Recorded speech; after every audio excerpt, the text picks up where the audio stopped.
Hello everyone, welcome back to my YouTube channel the exam guide. जैसे कि मैंने आपको अपनी फर्स्ट वीडियो में बताया था, इस बार हम डिस्कस करेंगे सीटेट एग्जामिनेशन के बारे में। चलिए शुरू करते हैं आज की वीडियो।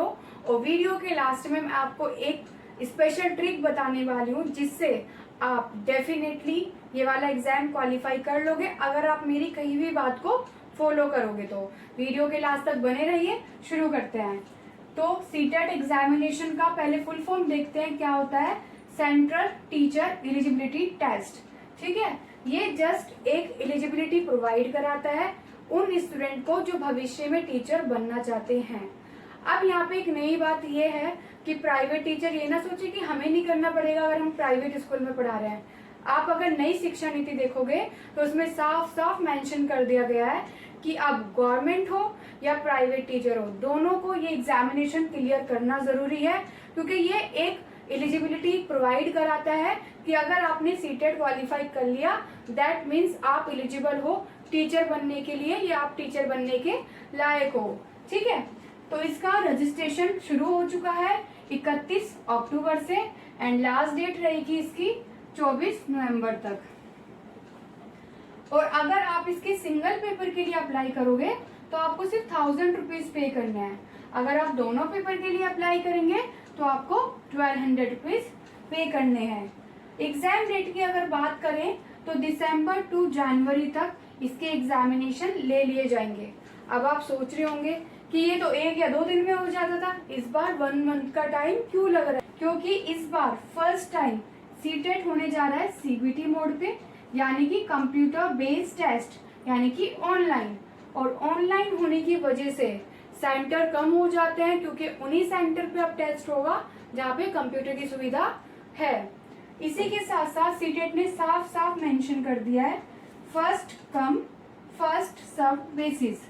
ये किस वजह से मेंशन किया गया है? ये एग्जाम सेंटर के लिए मेंशन किया गया है, क्योंकि इस बार जो स्टूडेंट जितना जल्दी फॉर्म फिल करेंगे उनके उतने ही चांस है अपने प्रेफरेंस के सेंटर को पाने के, अदरवाइज उनका सेंटर दूर जा सकता है। क्योंकि इस बार फर्स्ट टाइम ऑनलाइन होने जा रहा है तो सेंटर की लोकेशन आपकी दूर जा सकती है। तो आप जैसे कि देख रहे हैं कि इस बार फर्स्ट टाइम सीटेट कैसे होने जा रहा है, ऑनलाइन मोड पे होने जा रहा है। तो ऑनलाइन से डरने की कोई जरूरत नहीं है। ऐसा नहीं है कि इसके लिए आपको बहुत ज्यादा अच्छे से कंप्यूटर आना चाहिए या आपको कुछ प्रॉब्लम होने वाली है, ऐसा कुछ नहीं है।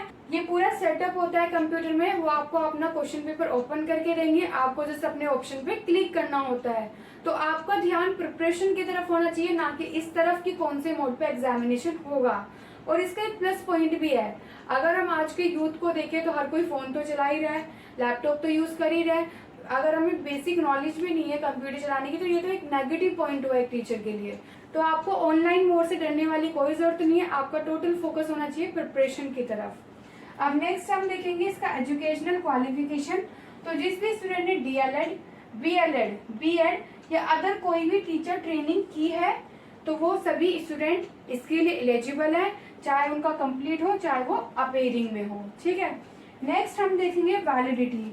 तो सीटेट की वैलिडिटी लाइफ टाइम हो गई है, तो ये बहुत अच्छी बात है क्योंकि वैकेंसी आने में बहुत टाइम लग जाता है और इतने में तो सीटेट की वैलिडिटी ही खत्म हो जाती है, जिससे स्टूडेंट फिर से सीटेट के लिए प्रिपरेशन करता है। लेकिन अगर सीटेट वैलिड है लाइफ टाइम तो आपका फोकस होगा सिर्फ और सिर्फ वैकेंसी, अपकमिंग वैकेंसी की तरफ और उनकी प्रिपरेशन की तरफ। तो आपको सिर्फ सीटेट एक बार ही क्वालिफाई करना पड़ेगा। नेक्स्ट हम देखेंगे नेचर ऑफ एग्जामिनेशन। तो ये कैसा एग्जाम है? क्वालिफाई नेचर का है, इसकी कट ऑफ नहीं जाती है। तो जनरल कैटेगरी के अगर आप स्टूडेंट हैं तो आपको सिर्फ 150 में से 90 नंबर लेके आने हैं। अगर आप किसी कैटेगरी लाइक एससी या ओबीसी से हैं तो आपको 150 में से सिर्फ 82 मार्क्स लेके आने हैं। आई होप आपको अभी तक की ये बातें समझ आई हो। और मैंने आपको वीडियो के शुरू में ही कहा था कि लास्ट में मैं आपको एक इम्पोर्टेंट ट्रिक बताऊंगी जिससे कि आप विद इन अ मंथ और 2 मंथ, जो ये आपके पास 2 मंथ का टारगेट है, इससे कैसे सीटेट एग्जामिनेशन डेफिनेटली क्वालिफाई कर लोगे, डेफिनेटली क्लियर कर लोगे। तो आपको कुछ भी नहीं करना है, आपको जस्ट एक बुक परचेज करनी है, चाहे वो किसी भी पब्लिकेशन की हो जिसमें प्रीवियस 10 ईयर के क्वेश्चंस होंगे। और जो ये क्वेश्चंस होंगे ये विद एक्सप्लेनेशन होने चाहिए, यानी कि इनका एक्सप्लेनेशन उसके साथ होना चाहिए। आपको सिर्फ और सिर्फ 10 ईयर के क्वेश्चन सॉल्व करने हैं और इनका एक्सप्लेनेशन समझना है, क्योंकि 60 to 70% क्वेश्चन, इनफैक्ट इससे भी ज्यादा क्वेश्चन सीटेट में वापस रिपीट होते हैं, कोई नए क्वेश्चन नहीं आते हैं अधिकतर, तो यही देखा गया है। तो आप में से जितने भी स्टूडेंट चाहते हैं कि आपका ये वाला एग्जाम क्वालिफाई हो जाए, क्योंकि वैकेंसी KVS की, DSSB की और सुपर टेट की आने वाली है, तो आपको कुछ भी नहीं करना है, सिर्फ लास्ट 10 ईयर का क्वेश्चन पेपर लेना है, किसी भी पब्लिकेशन के क्वेश्चन पेपर उठाने हैं, कोई बुकलेट फॉर्म में आपको इजीली मिल जाएंगे 10 साल के क्वेश्चन पेपर, क्योंकि 60 to 70% question previous year based होते हैं, प्रीवियस ईयर के रिपीट होते हैं, तो आप सिर्फ उनको सॉल्व करिए और जो भी क्वेश्चन पेपर आप लेंगे उसका एक्सप्लेनेशन होना चाहिए, सभी क्वेश्चन का एक्सप्लेनेशन लिखा होना चाहिए।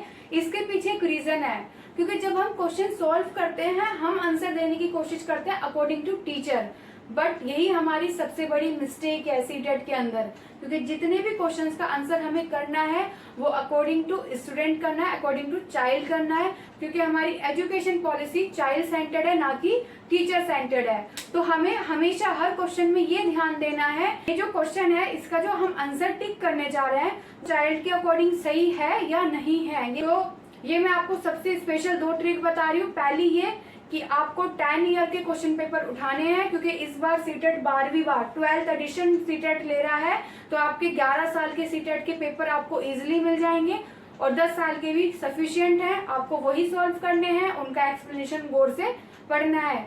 आप जो भी आंसर करोगे, चाहे वो लैंग्वेज बेस्ड हो चाहे CDP हो, आप एक स्टूडेंट सेंटर को रखते हुए आंसर करोगे, क्योंकि हमारी जो टीचिंग पॉलिसी है वो चाइल्ड सेंटर्ड हो चुकी है, ना कि टीचर सेंटर्ड है। तो हमें जो आंसर टीचर के अकॉर्डिंग सही लगेगा वो आंसर हमारा गलत होगा। हमें आंसर देना है एक चाइल्ड के अकॉर्डिंग, जो चाइल्ड की सिचुएशन के अकॉर्डिंग आंसर सही होगा। तो ये 2 ट्रिक याद रखिएगा, प्रीवियस ईयर को बहुत अच्छे से सॉल्व करना। तो आंसर आप जो भी देंगे वो चाइल्ड सेंटर्ड आंसर होना चाहिए, चाइल्ड के अच्छे के लिए होना चाहिए, चाइल्ड के कॉन्सेप्ट से होना चाहिए, ना कि एक टीचर के कॉन्सेप्ट से होना चाहिए। Thank you for watching, keep supporting. Video को शेयर और लाइक करना, चैनल को सब्सक्राइब करना ना भूलें।